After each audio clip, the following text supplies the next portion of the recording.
The Onlyfans model, charged with fatally stabbing her boyfriend during a fight in April, pleaded with authorities to help her, according to newly released body cam footage of an incident 2 days before the killing.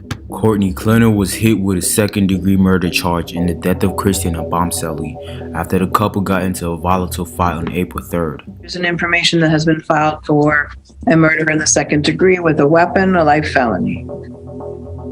And the original warrant was issued with a no bond hold. Clenney's legal team has argued the social media influencer, who has 2 million Instagram followers and had once thriving Onlyfans business, only killed her beautiful in self-defense.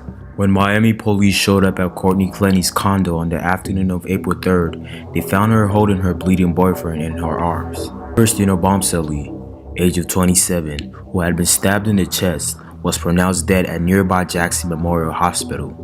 Courtney Clenney was charged with his murder last week, the alleged culmination of what investigators described in their arrest warrant affidavit as an increasingly violent and toxic relationship. But authorities allege in the affidavit that, though both parties participated in multiple incidents of domestic violence since 2020 November, it was Clenney's behavior that escalated and ultimately resulted in murder.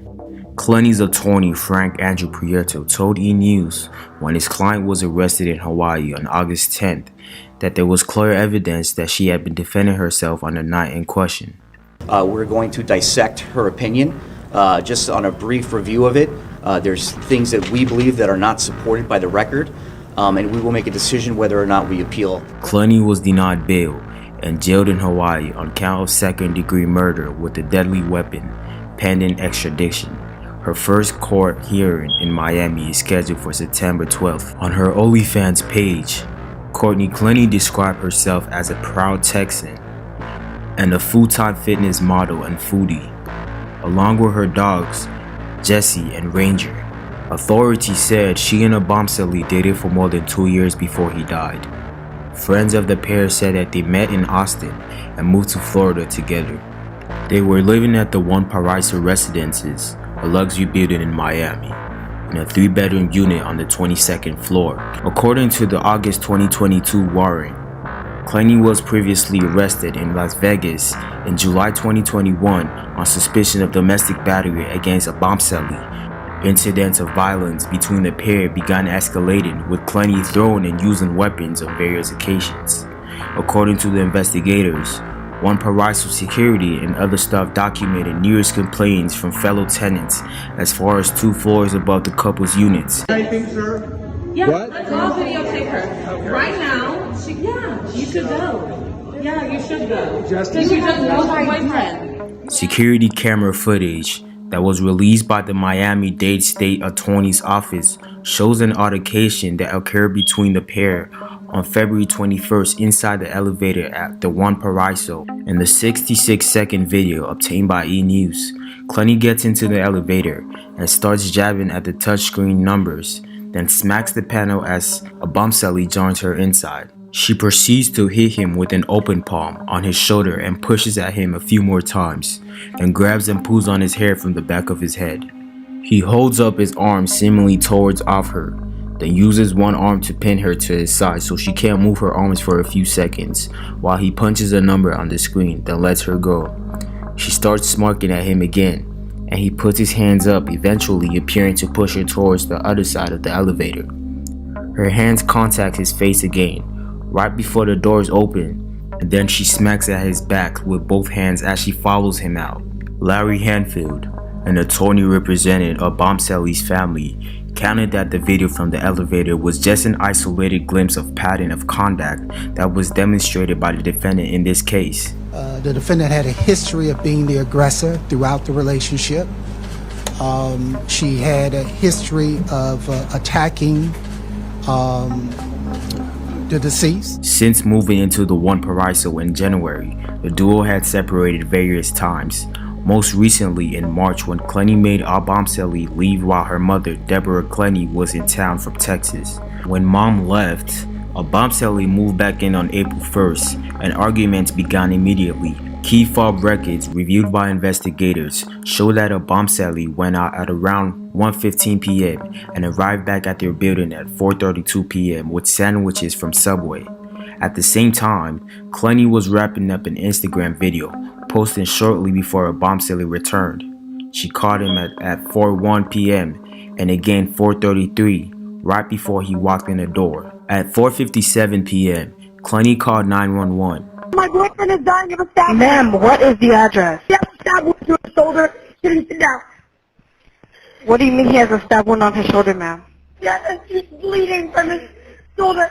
And a man could be heard in the background saying he couldn't feel his arm and he was dying. I'm gonna die. I can't feel my arm. 3101. I can't feel my arm. Baby, I'm so sorry. Baby.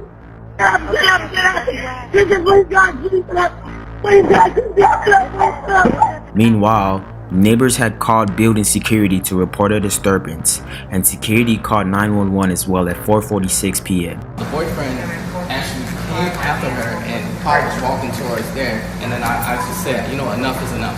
Police need to be called. She said she don't want police to be called. Clenney told the police that a bombshelly had shoved her against the wall by the neck, then threw her to the ground. Once she got up, she said she grabbed the kitchen knife and threw it at him from at least 10 feet away, piercing his chest. Noting that she provided police with several inconsistent accounts of events, the arrest affidavit states that Clenney also told the police, "I really don't know if this was justified at all." Investigators also noted that she didn't have any injuries to indicate she was attacked. In an April 8th statement, Miami-Dade police relayed that a bombshelly and Clenney had a physical altercation the night he died. She was interviewed by the police and subsequently released. Meanwhile, a bombshelly's family wasn't buying Courtney's version of events. Miami detectives said in the days following a bombshelly's death that they were actively investigating what happened.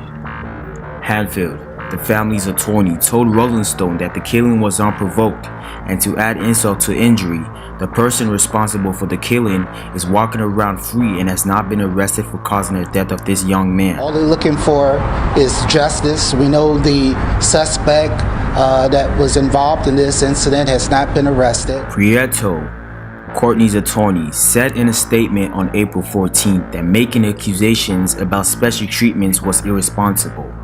At the same time, he said Clenney was filled with absolute grief and despair over Christian's death. God, Christian, be okay. The attorney also told the Miami Herald, "This is a tragedy for all involved, but it was not criminal conduct.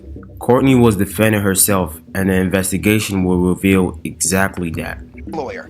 It is a case of self-defense. Without getting into details about what occurred in the apartment, I can tell you that there was a physical altercation between Courtney and Mr. Bombshelly. An autopsy performed by Miami-Dade County Chief Medical Examiner Kenneth Hutchins determined that the knife had fatally punctured an artery in a bombshelly's chest. Hutchins concluded that the wound could not have been made the way Clenney said it was, but rather by a forceful downward thrust.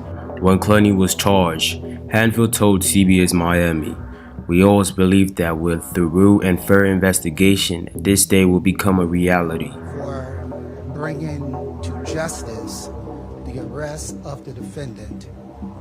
We always believed that with a thorough and fair investigation that this day would come. This is such a relief for the family, but it gives restored hope that even though delayed, justice will still come.